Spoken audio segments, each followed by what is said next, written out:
حي على الصلاة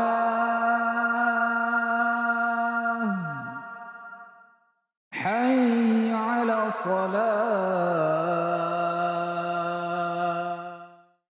إن الحمد لله نحمده ونستعينه ونستغفره ونعوذ بالله من شرور أنفسنا ومن سيئات أعمالنا من يهده الله فلا مضل له ومن يضلل فلا هادي له أشهد أن لا إله إلا الله وحده لا شريك له وأشهد أن محمدا عبده ورسوله لا نبي بعده.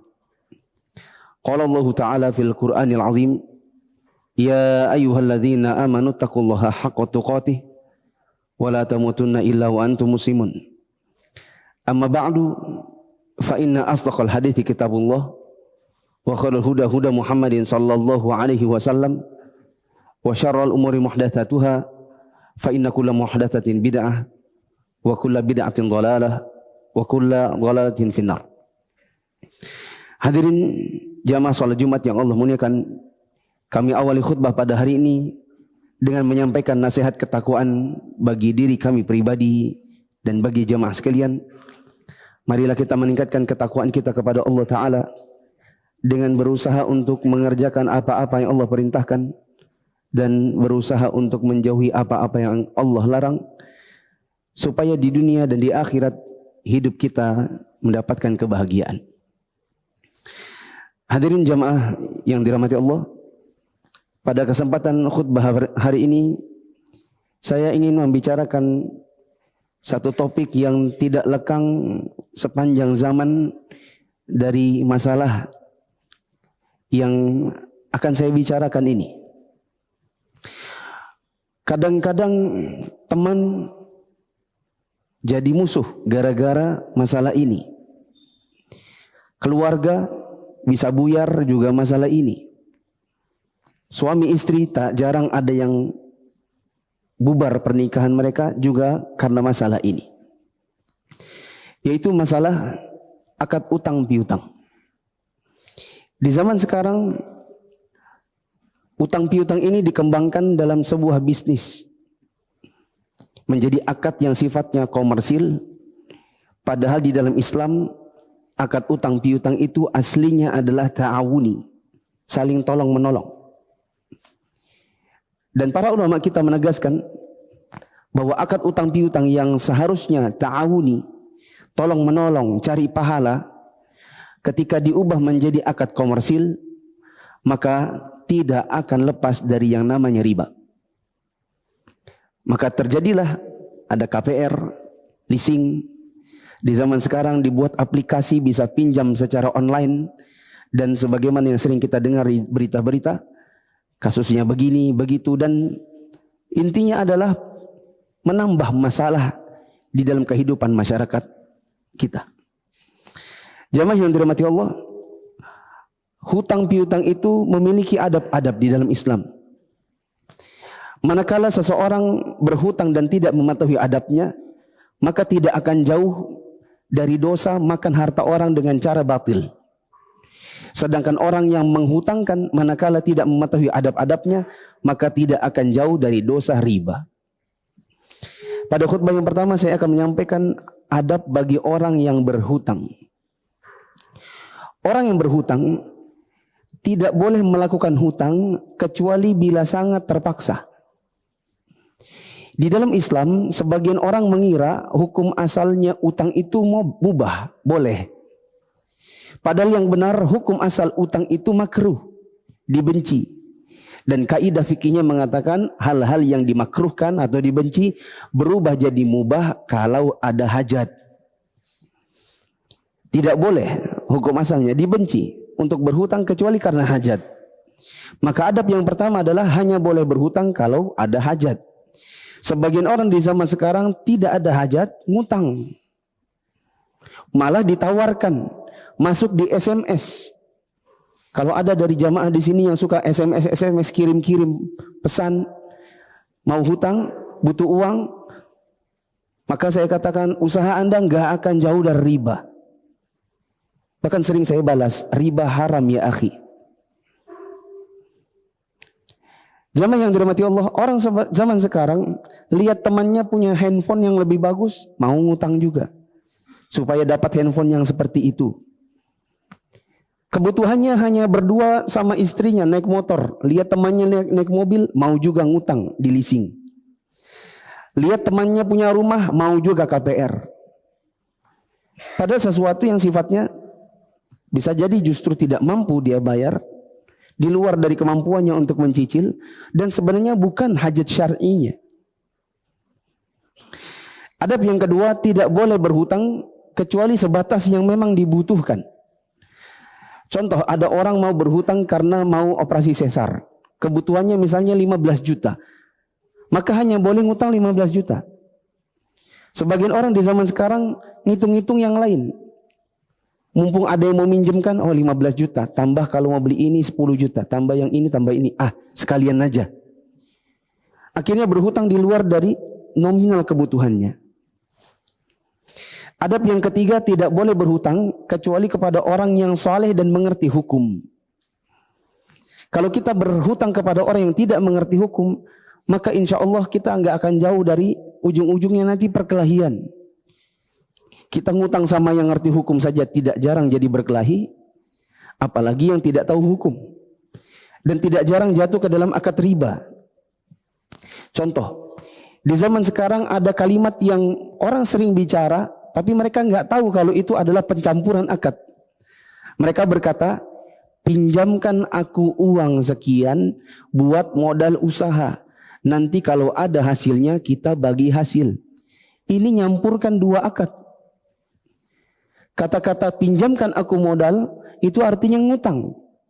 Konsekuensi ngutang adalah kalau diutangkan sekian, bayarnya juga harus sama persis. Tidak boleh ditambahkan, tidak boleh dilebihkan. Dengan bentuk akad, tidak boleh dalam perjanjian ada perjanjian kelebihan. Ketika sudah disebutkan nanti kita bagi hasil, maka bagi hasilnya jadi riba. Kalau katanya maunya investasi, maka kalimatnya bukan pinjamkan uang, tapi yuk kita syirkah. Tetapi ingat, konsekuensi dari syirkah adalah kalau untung-untung sama-sama, rugi-rugi sama-sama. Tidak boleh mau untung saja. Nah, sebagian orang maunya minjemkan modal, maunya kembalinya utuh, tidak mau rugi, tapi minta bagi hasil. Dan terjadi di sebagian masyarakat karena baik yang pinjam uang maupun yang punya uang sama-sama nggak paham hukum. Jatuhlah mereka ke dalam riba tanpa mereka sadari. Maka jangan berhutang kecuali orang yang mengerti hukum. Adab yang lain adalah jadikan pelunasan atau cicilan sebagai prioritas utama. Sebagian orang sudah jatuh tempo, uangnya justru dialihkan kepada yang lain. Padahal Nabi SAW mengatakan, man akhadha amwalan nasi yuridu adaha addahallahu lah. Siapa yang berhutang dan punya semangat bayar, maka Allah akan bantu dia untuk melunasi hutangnya. Kalau sebaliknya, ada orang punya hutang tapi nggak punya semangat bayar, datang waktu mencicil malah dialihkan ke yang lain, maka di situ nanti akan jatuh dia ke dalam kebohongan, kedustaan, dosa menipu, gali lubang, tutup lubang, dan seterusnya. Adab yang kelima adalah menuliskan hitam di atas putih. Saya katakan meskipun kepada orang tua atau saudara sendiri, terutama bila nominalnya besar. Kadang-kadang yang kaya orang tua, anaknya kurang uangnya, dia mau punya usaha. Ketika dia berhutang kepada orang tuanya, harus hitam di atas putih. Dijadikan sebagai saksi misalnya tetangga atau saudara. Salah satu efeknya nanti adalah ketika orang tua meninggal, itu adalah uang yang dipegang anak yang akan jadi warisan untuk anak-anak yang lain. Kadang-kadang yang saya sebutkan di awal tadi, kadang saudara itu kelahi. Gara-gara salah satu saudara ngutang, tapi tidak ditulis, orang tuanya wafat, lalu dia pegang uang itu, saudara-saudaranya nanya, uang bapak mana kak? Atau mereka nggak berani nanya sama kakaknya karena takut kakaknya marah. Tapi dipendam di dalam hati. Saya tahu kakak itu pasti ngutang sama bapak. Uangnya sekian. Bapak pernah ngomong. Tapi kok nggak ada yang nyinggung-nyinggung soal utangnya ya. Akhirnya timbul saling benci di antara saudara. Maka harus ditulis. meskipun kepada orang tua, terutama bila nominalnya besar. Di antara adab yang lain adalah kalau bisa pakai penjamin atau jaminan. Penjamin ini orang yang mengatakan kalau dia tak mampu bayar nanti saya yang bayar. Adapun barang jaminan misalnya berkata, aku pinjam 30 juta, nanti ku gadaikan sebagai jaminannya BPKB mobilku. Ada jaminan. Fungsinya adalah kalau seandainya ternyata nggak mampu bayar, maka jaminannya tadi bisa dijual, hasilnya dibayarkan dulu kepada yang punya uang. Bila ada lebih, kembalikan kepada yang berhutang. Bila kurang, tombok lagi sisanya. Jamaah yang dirahmati Allah, di antara adab yang lain adalah membayar dengan baik. Sebagian orang dia yang hutang, tapi membayarnya tidak dengan cara yang baik. Datang waktu pertama kali pinjam uang, matanya berkaca-kaca kayak kucing. Tapi manakala ditagih, cuman ditagih dengan bahasa yang baik-baik, dia yang marah kayak harimau. Harusnya logika sehatnya adalah yang punya uang itu yang marah. Ini yang ditagih karena lewat waktunya, malah dia yang marah. Sudah dibantu, nggak tahu terima kasih. Adab yang lain adalah mendoakan. Misalnya mengatakan, semoga Allah memberkahi dirimu, keluargamu, hartamu. Diperbolehkan untuk menambahkan dengan syarat tidak ada perjanjian. Misalnya seseorang berkata, aku pinjam 1 juta, nanti insya Allah aku kembalikan 1 bulan lagi. Ketika 1 bulan lagi dikembalikan, dilebihkan 1.100.000. Tanpa ada kembalian, tanpa ada perjanjian 100.000, hukumnya boleh. Itu tidak termasuk riba. Menjadi riba kalau ada perjanjiannya. Di antara adab yang lain adalah memberikan kabar kalau terpaksa menunda. Sebagian orang manakala sudah jatuh tempo, dia tak mampu bayar, dia pindah kontrakan. Tengah malam lari dari kampungnya. Ganti nomor handphonenya. Dicari-cari berbulan-bulan nggak ketemu. Kalau lihat di mall dari jauh hampir berpapasan, segera lari. Jamaah yang dirahmati Allah, di antara adab yang lain adalah jangan sampai berdusta. Jujur saja kalau nak mampu bayar. Karena kita mengkhawatirkan hadis Nabi SAW terjadi kepada orang yang ngutang-ngutang tapi tak mampu bayar, lalu ngomongnya dusta, bisa jatuh ke dalamnya hadis Nabi SAW, ittaqi da'watal mazlum fa innaha laisa bainaha wa bainallahi hijab. Hati-hati doanya orang yang terzolimi, karena antara dia dengan Allah tidak ada hijab, tidak ada penghalangnya. Ada sahabat Nabi SAW namanya Abu Qatadah radhiyallahu anhu. Dia punya piutang. Dia datangi orang yang berhutang. Dia salam beberapa kali tak dijawab. Yang berhutang ini sebenarnya ada di dalam, lagi makan makanan yang enak dan mahal di zaman itu, namanya khazirah. Ketika mendengar suara salamnya Abu Qatadah, maka dia berkata kepada keluarganya, jangan ada yang keluar. Itu suaranya Abu Qatadah, saya hafal. Biar aja. Saat dia lagi ngomong sama keluarganya, dia lupa kalau dia punya anak umurnya kira-kira 5-6 tahun, masih kecil. Anaknya keluar menemui Abu Qatadah di luar, maka Abu Qatadah tanya, adek, mana bapaknya? Ada di dalam. Bikin apa? Kami lagi makan khazirah. Maka Abu Qatadah berteriak ke dalam dan berkata, keluarlah, anakmu di luar, bilang kamu ada di dalam. Keluar si fulan itu. Kemudian ditanya, kenapa kamu enggak keluar-keluar? Dari tadi saya salam-salam. Kamu takut saya tagih hutang? Oh iya, saya lagi susah. Lagi susah? Iya, saya lagi susah. Kau bilang kau susah, padahal anakmu bilang kamu makan khazirah? Semoga kamu susah. Kalimat semoga kamu susah ini betul-betul Allah kabulkan. Maka jatuh susahlah si fulan itu. Sampai di telinganya Abu Qatadah bahwa si fulan itu jatuh susah, Abu Qatadah yang nangis. Sahabatnya ada yang tanya, kenapa nangis? Yang salah kan si fulan. Maka Abu Qatadah mengatakan, sejujurnya saya pernah mendengar Nabi SAW mengatakan, orang yang memutihkan hutangnya bagi orang yang kesusahan, maka dia berada di bawah naungan arsy Allah di hari kiamat. Andaikan waktu itu kubiarkan saja dan kuputihkan saja. Aku qouli hadza wastaghfirullaha li wa lakum wa lisairil mu'minin innahu huwal ghafurur rahim.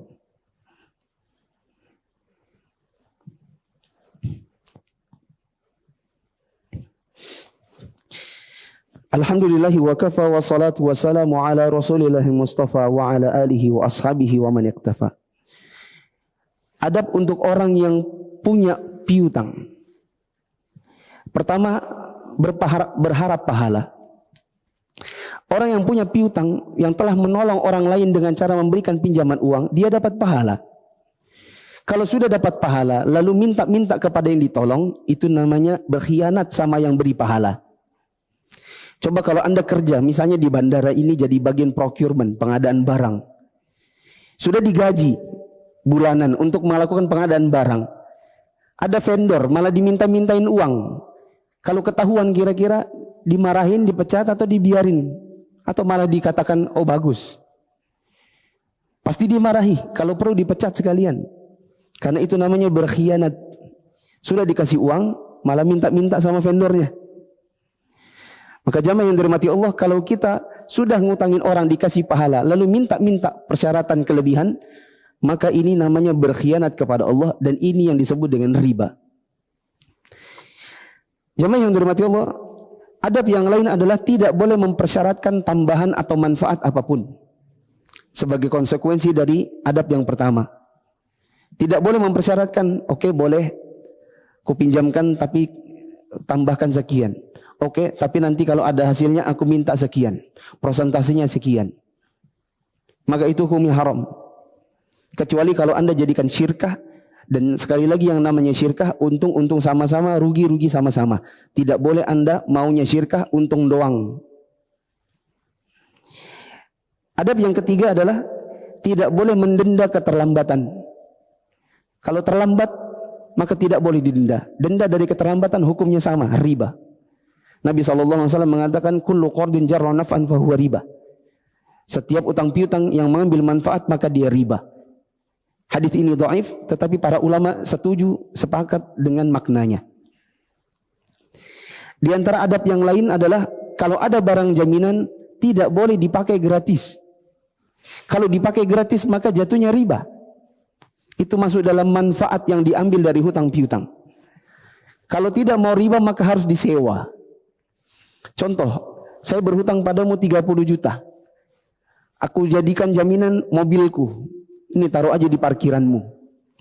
Kalau mobilnya dipakai secara gratis, jatuhnya riba. Kalau tidak mau riba, maka harus dihitung sewa. Jadi nanti kembalian uangnya tidak hanya 30 juta, tidak 30 juta tapi dikurangi.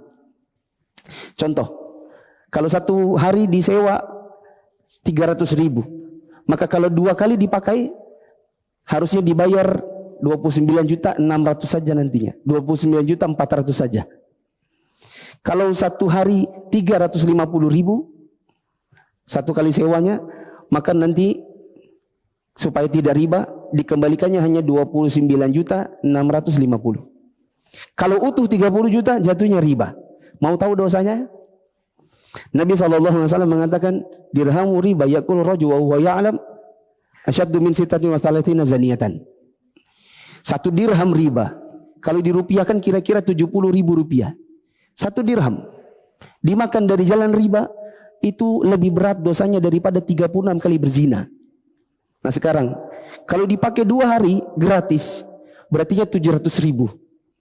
70.000 seperti 360 kali berzina, 36 kali berzina, bahkan lebih dahsyat dosanya. Kalau dikali 10, kalau ribanya 700.000, yaitu menggunakan mobil secara gratis, tidak disewa, maka itu berat dosanya, lebih berat daripada 360 kali berzina. Tinggal kalkulasi saja. Maka kalau ada yang menghutangkan dan menahan barang jaminan, maka dionggokkan. Kalau mau dipakai atau dimanfaatkan, harus hitung sewa. Adab yang lain adalah tagih bila orangnya lupa. Di Indonesia ini, mungkin karena banyak orang yang tertular dengan penyakit PKU, nggak enakan sama orang, akhirnya yang riba dikerjakan padahal nggak boleh, yang disuruh nagih malah nggak dikerjakan padahal halal. Yang benar jamaah yang dirahmati Allah, kalau yang pinjam uang itu lupa, maka diingatkan, Karena kasihan dianya. Orang yang punya utang dan mati dalam keadaan masih ada utang itu tidak disalatkan. Orang yang berhutang dan memang ada kesengajaan untuk tidak mau bayar, nanti di hari kiamat dia bertemu dengan Allah seperti seorang pencuri. Kasihan dia nanti di hari kiamat. Maka untuk membantu dia dari ancaman tersebut, keluar dari azab tersebut, maka dibantu dengan cara diingatkan. Anda juga kalau ngutang diingatkan, nggak boleh marah, karena sejatinya Anda ditolong. Dan adab yang terakhir adalah memberi tangguhan bila seandainya orang tersebut memang sedang kesusahan. Bahkan kalau memang betul-betul susah, kalau perlu diputihkan saja. Sebagaimana tadi riwayat yang disebutkan oleh Abu Qatadah bahwa Nabi SAW mengatakan orang yang menghutang, orang yang memutihkan piutangnya di atas orang yang kesusahan, maka dia berada di bawah naungan arsy Allah di hari kiamat. Jamaah yang dirahmati Allah Subhanahu wa taala, demikian tadi adab bagi orang yang hutang dan yang mengutangi. Kalau adab-adab ini dipatuhi, maka insya Allah yang ngutang selamat dari adab Allah. Nabi SAW mengatakan, kullu lahmin nabata min haramin fannaru awla bihi. Daging yang tumbuh dari harta haram, salah satunya adalah daging yang ngambil, yang dimakan dengan cara ngutang sama orang dan nggak mau balikin, itu neraka lebih pantas untuk daging itu. Dan orang yang memiliki uang dan memberikan piutang, kalau dia mematuhi adab-adab tadi, maka dia akan selamat dari dosa riba. Tadi dosa riba sudah saya sebutkan. 1 dirham setara dengan kurang lebih 70 ribuan, lebih berat daripada dosa 36 kali berzina. Nabi SAW bahkan mengatakan, ya, ar-riba 73 baba, aisaruha mithlu ayyan qihar rajulu ummahu. Riba itu punya 73 pintu, yang dosa paling ringannya setara seperti orang berzina dengan mamanya sendiri. Wallahu a'lam bishawab. Ini adalah hari Jumat. Maaf, sebelum saya tutup, saya ingin mengingatkan banyak orang yang di zaman sekarang mencoba untuk mendapatkan harta duniawi dengan cara ngutang-ngutang tadi. Pengen punya rumah KPR yang riba. Pengen punya mobil leasing, riba. Pengen punya motor yang bagus, leasing, riba. Mau pengen punya ini, riba. Jamaah yang dirahmati Allah, kalau ada orang yang berkata, tapi kalau enggak gitu gimana nanti susah? Maka saya katakan sebenarnya hidup kita itu mudah. Hidup kita itu mudah, yang susah itu gaya hidupnya. Mau mudah, caranya itu gampang. Ada uangnya beli, enggak ada uangnya qanaah dan berdoa aja. Coba nenek-nenek kita di zaman dahulu, tanahnya di mana-mana, luas-luas. Kita di zaman sekarang punya tanah susah. Kalaupun ada kecil-kecil. Karena memang negeri kita ini banyak ribanya dan banyak pelaku ribanya. Dan orangnya kalau dikasih tahu nggak sadar-sadar. Sekali lagi, hidup kita itu mudah. Ada uang beli, nggak ada uang nabung, qanaah, berserah diri kepada Allah, berdoa, berusaha. Ini adalah hari Jumat, hari di mana Rasulullah SAW mensunnahkan untuk memperbanyak salawat kepada beliau. Dan Allah berfirman, Innallaha wa malaikatahu yusalluna ala nabi, ya ayyuhalladzina amanu sallu alaihi wa sallimu taslima. Allahumma salli ala Muhammad wa ala ali Muhammad, kama sallaita ala Ibrahim wa ala ali Ibrahim, innaka hamidun majid. Allahumma barik ala Muhammad wa ala ali Muhammad, kama barakta ala Ibrahim wa ala ali Ibrahim, innaka hamidun majid. Allahumma ighfir lil muslimina wal muslimat wal mu'minina wal mu'minat al ahya'i minhum wal amwat, innaka sami'un qaribun mujibud da'wati ya qadiyal hajat. Allahumma anfa'na bima 'allamtana wa 'allimna ma yanfa'una warzuqna 'ilma. Allahumma inna na'udzubika min 'ilmin la yanfa' wa min qalbin la yakhsha' wa min nafsin la tashba' wa min da'watin la yustajabu laha. Rabbana atina fid dunya hasanah wa fil akhirati hasanah wa qina adzaban nar. Walhamdulillahi rabbil alamin. حي على الصلاة